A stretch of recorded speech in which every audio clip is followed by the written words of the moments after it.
하나님의 말씀은 이사야 7장 10절에서 25절의 말씀입니다.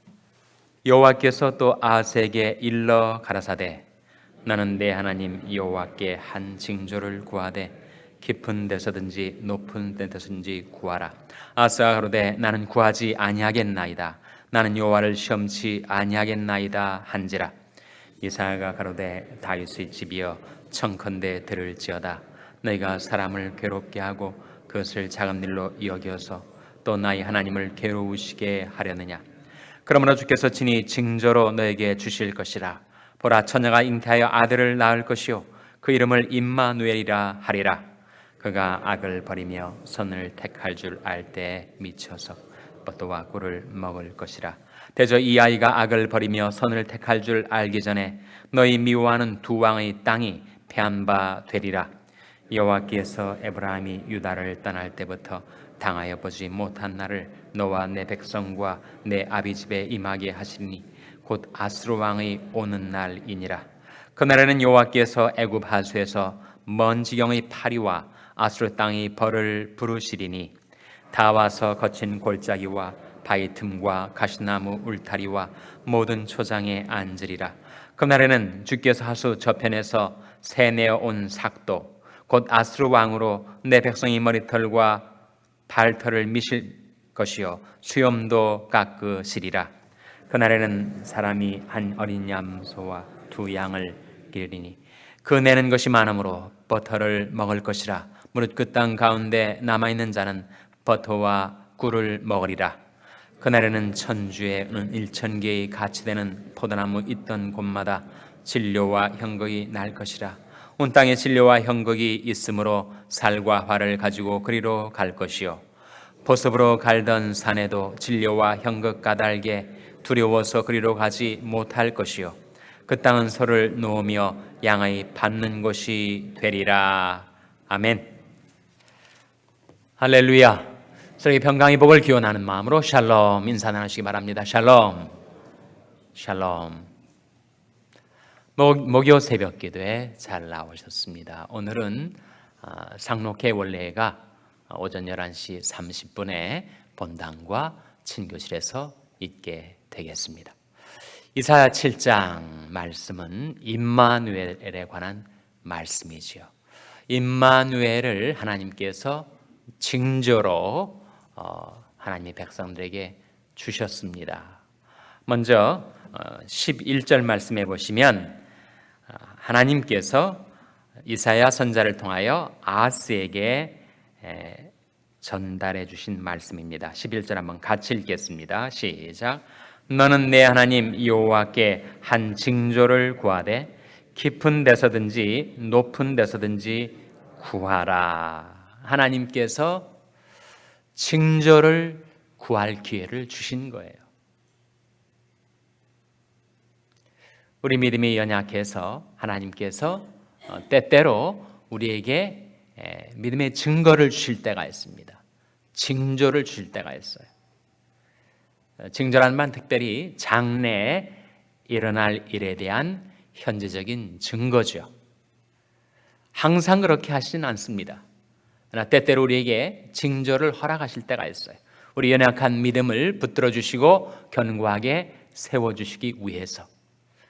그런데도 이 아하스 왕은 엉뚱한 대답을 하는 겁니다. 아하스 왕의 답변이 이렇게 나와요. 12절 같이 읽겠습니다. 시작. 아하스가 가로되 나는 구하지 아니하겠나이다. 나는 여호와를 시험치 아니하겠나이다 한지라. 아하스는 잘 아시는 대로 악왕이었습니다. 불신앙으로 하나님의 뜻을 계속 거스렸던 그런 왕이었어요. 하나님께서 그 연약한 믿음을 도우시기 위해서 이사야 선지자를 통하여 징조를 구하라고 기회를 주셨는데 그 기회를 그가 거부하는 것입니다.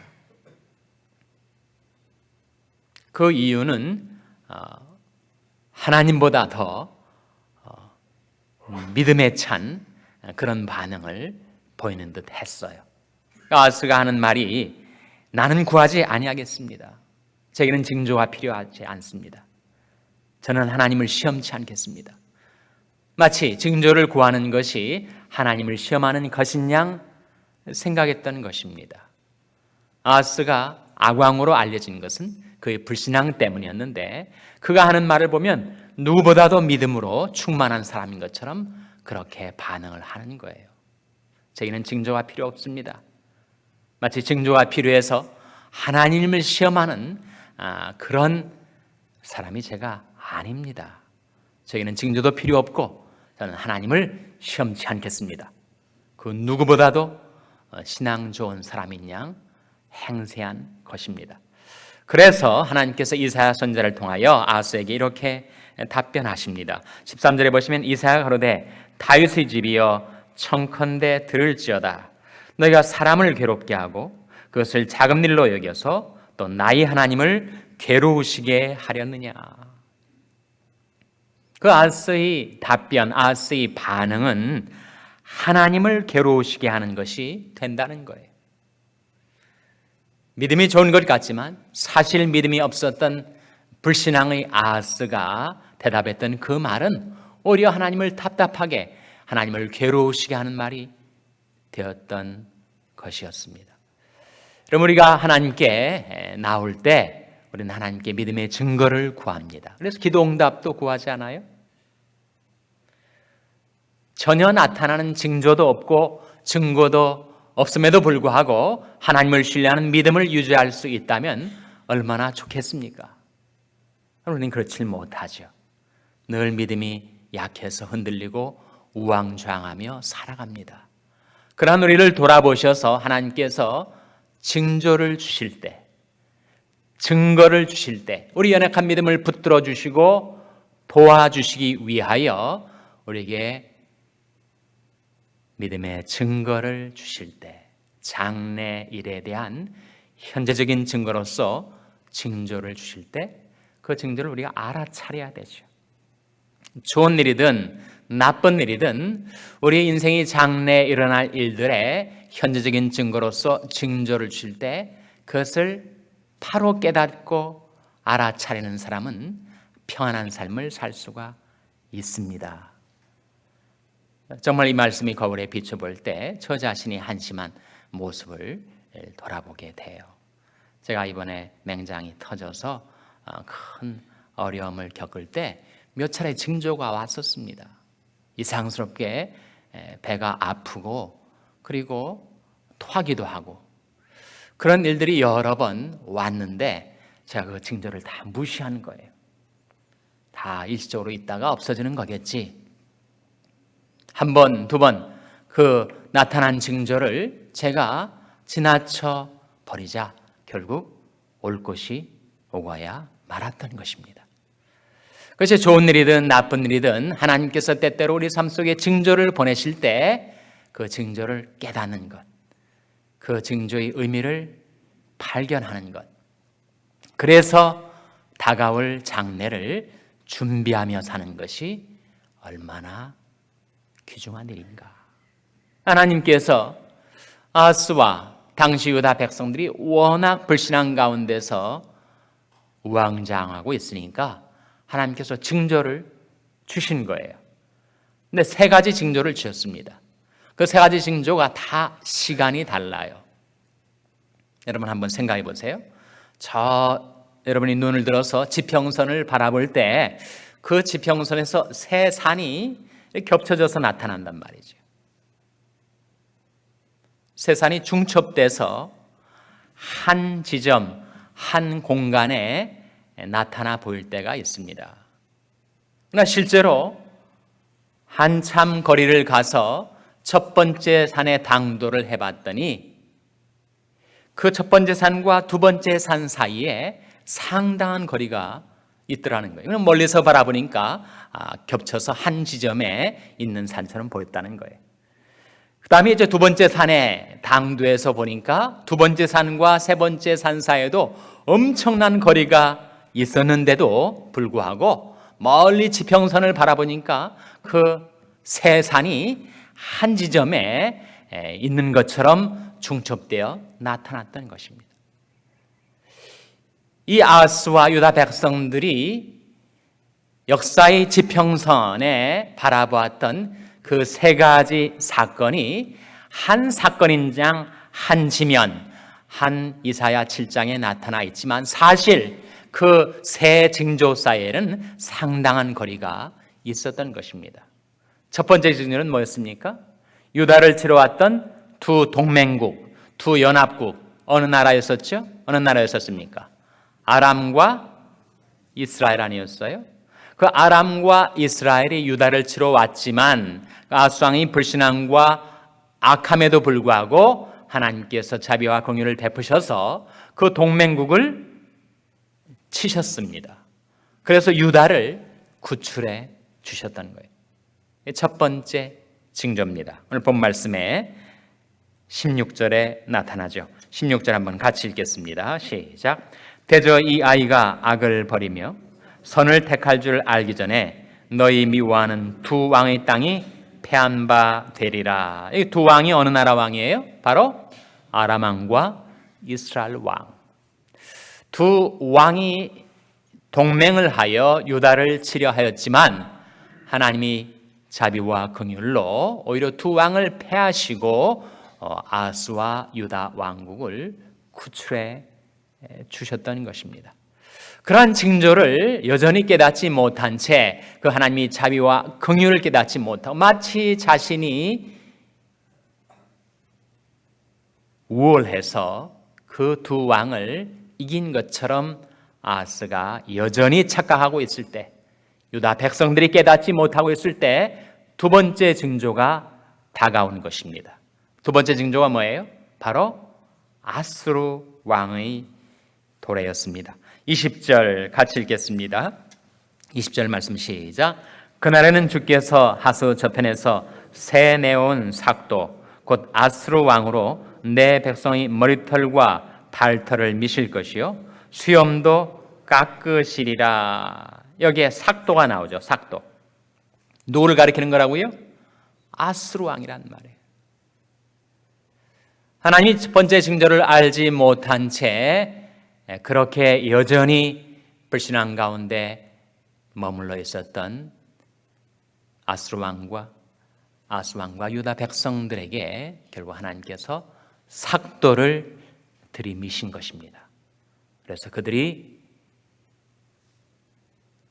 머리털도 미시고 발털도 미시고 수염도 깎으시고 어떤 의미일까요, 여러분? 아스루 왕이라는 삭도를 통해서 유다가 점차 함락을 당하고 황폐하게 돼서 환란의 물이 목에까지 차오른, 그래서 수염이 깎이는 그런 수치와 패망을 당하게 될 것을 하나님께서 경고하시는 말씀이었어요. 실제로 이 말씀은 아스의 아들이었던 히스기야 왕 시대에 아스루 왕 산헤립의 공격에 의해서 유다의 모든 성읍들이 함락이 되고 예루살렘 성만 남게 되었던 역사적인 사건을 상기시켜 주는 것입니다. 두 번째 징조도 깨닫지 못하고 놓쳐버리자 하나님께서 결정적인 징조, 세 번째 징조, 최종적인 징조를 주신 것입니다. 그것이 무엇입니까? 바로 14절 말씀이죠. 14절 말씀 같이 읽겠습니다. 시작. 그러므로 주께서 친히 징조로 너에게 주실 것이라. 보라, 처녀가 잉태하여 아들을 낳을 것이요 그 이름을 임마누엘이라 하리라. 주께서, 여호와 하나님께서 친히 무엇으로 너에게 주실 것이라 그랬습니까? 징조로. 징조. 어떤 징조입니까? 보라, 처녀가 잉태하여 아들을 낳을 것이요 그 이름을 임마누엘이라 하리라. 누구의 탄생을 가리키는 것이죠? 바로 우리 주 예수 그리스도의 탄생을 가리키는 것입니다. 그래서 이 두 번째 징조와 세 번째 징조 사이는 상당한 시간적인 거리가 있었었죠. 그러나 주전 8세기 이 시점에서 역사의 지평선을 바라보았을 때 그 세 징조가 마치 한 사건인 양 한 시점에 벌어진 일처럼 보였던 것이었지만 실제로 두 번째 징조와 세 번째 징조 사이에는 몇 세기의 시간 간격이 계제되었던 것입니다. 하나님께서 유다 백성뿐만 아니라 온 인류에게, 그리고 우리 각 사람에게 주신 최종적이고 완벽한 징조가 있었는데 그것은 바로 임마누엘이 징조예요. 임마누엘이 무슨 뜻이죠? 하나님이 우리와 함께 계시다 또는 우리와 함께 계신 하나님, 그런 뜻입니다. 임마라는 말이 전치사로 함께라는 말이고 누의 우가 바로 우리와라는 말이고 하나님 뭐가 되겠어요? 그러면 하나님은 바로 엘입니다. 엘로힘, 하나님을 가리켜요. 그래서 임마누엘은 무엇인가? 우리와 함께 계신 하나님. 예수 그리스도는 누구신가? 우리에게 주어진 징조, 하나님이 우리와 함께 하시다는 현재적인 증거입니다.